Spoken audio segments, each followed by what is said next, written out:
G'day guys, Ben here from Pumped on Property and welcome to my monthly Q&A where I answer 10 of the most common or your top questions over here on our YouTube channel or our Instagram. Now, as always, please take my answers with a grain of salt. This is based on my experience of having bought over $500 million worth of investment property for myself and my clients over the last 15 years.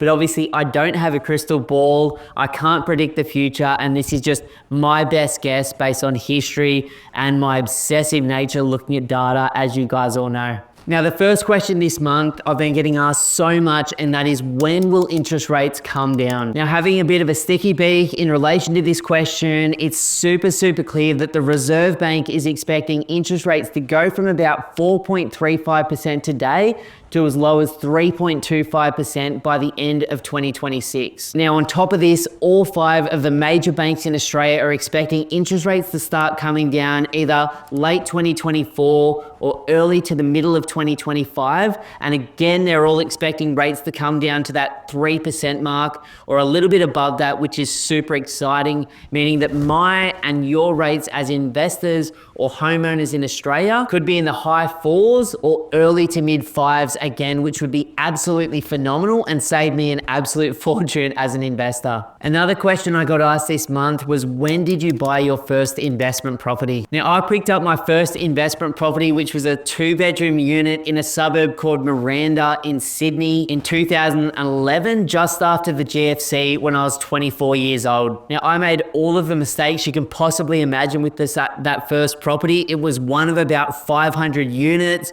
I didn't do my due diligence on the unit. The complex was in all sorts with some really bad management. It was on it was on 2 main roads. It was just across the road from the railway line as well. And the value of that property was capped by one of the 500 people in that group of units that needed to sell for the lowest possible price at all times. So my valuations were always affected during the period that I held that property. But what that property did do for me was grow in value over the 3 or 4 years that I held it. And then when I sold that property, I was able to split the deposit that I got back plus the tiny bit of money that I made on it into 2 more properties that were much better buys. Now, one of the most common questions I've been getting asked is, will house prices continue to go up or have they hit a cap right now? Now, after looking at over 6,000 suburbs and about 60,000 pieces of data in the last week in preparation for this question, I can see that it's really clear that Australia has 2 very separate markets at the moment. It has the markets or the cities and the property types that have absolutely cranked in the last 10 years that are completely priced in right now. And it has a whole bunch of massively undervalued suburbs if you know where to look. Now, I personally like the looks of Brisbane, Townsville, and Melbourne right now. And I personally wouldn't be looking at the likes of Sydney too much, Adelaide or Canberra at the moment. And I think Perth's getting very close to a top at the moment as well. According to CoreLogic, we could see house prices go up by as much as 6 to 8% in 2025, which is super exciting. Now, I had a guy around at my property this morning looking at quoting for some high pressure washing, just getting my property ready for Christmas. And he asked, which markets do I like at the moment? Now, for me, having analyzed over 6,000 suburbs and all 19 of Australia's largest metro and regional markets in the last week, I absolutely love the look of Brisbane right now, Townsville. Darwin statistically is the most undervalued market in Australia, but I wouldn't touch it right now. There's just a whole bunch of stuff going on up there and no demand at the moment. So I'd avoid that one.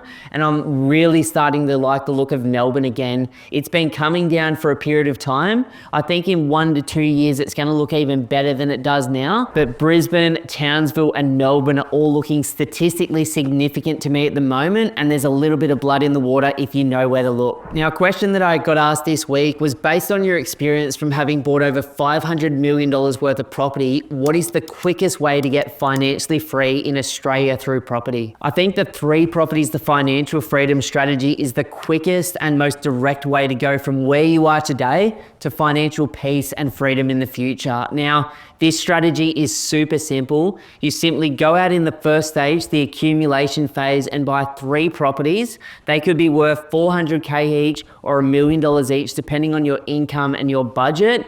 You hold those properties for a period of 15 years, and over that period of time, you consistently chip away at the debt. And then at the end of the 15 years, you sell one of those properties, and with the debt that you paid off over that 15 years, plus the sale of that property, which should hopefully have doubled in value over that period of time, you're effectively debt-free on those 2 properties and a millionaire through those investments. Now, obviously I've gone through that super quick. So if you're looking or interested in learning more about the nuts and bolts of that strategy, just jump over to our YouTube channel and search Pumped on Property, 2 properties or 3 properties, the financial freedom strategy. And there'll be a much longer version of that video where you can look at the accumulation phase, the consolidation phase, and the freedom phase, and how you can implement a strategy like this to get financially free in the next 10 to 15 years. One of the questions that I get asked all the time that I don't normally like to answer is, how many properties have you bought personally?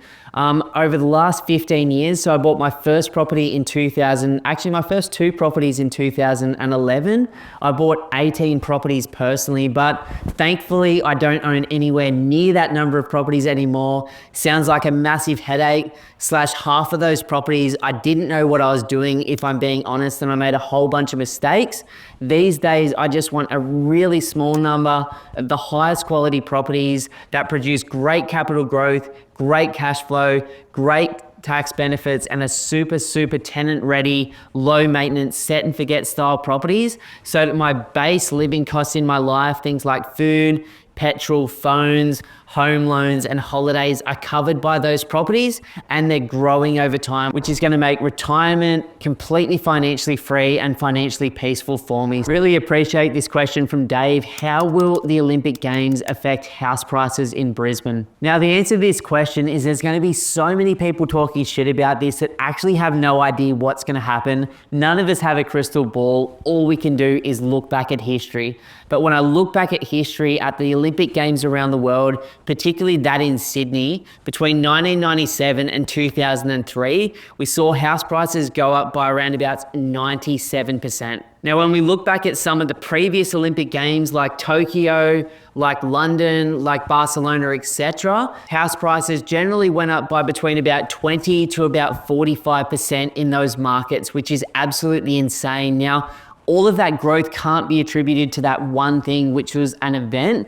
But the positive sides of an Olympics is some population growth, some speculation, some income growth generally in the city, as well as a whole bunch of infrastructure, which is a super positive net result long after the games have occurred in the city, like we saw in Sydney. Another super common question I get asked almost every second week is, who do you have in your team of advisors as a professional property investor? Now, for me personally, there's always 4 people that fill the foundation of my team of advisors, and that's my mortgage broker, my accountant, my property manager, and my building and pest inspector. And they're the 4 people that I think absolutely everybody should focus on building when they're at their early stages of their investment journey. As you grow as the investor and your portfolio increases and the types of deals you're doing go from simple houses to houses with granny flats or subdivisions or townhouses or more complicated strategies like Airbnb, you want to have, as well as those 4 foundational team members, people like a town planner, a certifier, engineers. I also like to have tax depreciation specialists in my team, builders, plumbers, and all of those other tradespeople, as well as companies like handovers.com that can double check the builders or the renovation works that I'm doing to make sure it's to the highest quality standard. Depending on the types of deals you're doing as well, obviously you want a great conveyancer, solicitor, and potentially even barrister, which can really fill in some of those blanks. And I know some advisors also have specialist buyer's agents or property investment coaches like myself that can hold their hand through that journey in terms of planning, introducing them to a world-class team, and helping them set up the right property so that you avoid making all of the mistakes that I did at the beginning. Now, one of the questions that I wish I knew the answer to long ago as an investor was this idea of, should I invest in houses or units, and what does better over time. Now, one of the things I love about Australia is we're great record keepers, and the likes of CoreLogic and realestate.com are tracking every single transaction in every suburb in Australia these days. Now, when we go back and look at the long-term history, according to CoreLogic, houses in Australia over the last 30 years have done over 125% better than units. Now, that isn't to say that a unicorn unit in somewhere like Byron Bay or Bondi Beach in Sydney or St Kilda in Melbourne hasn't absolutely smashed the performance of a house in somewhere like Hobart over the last 10 years.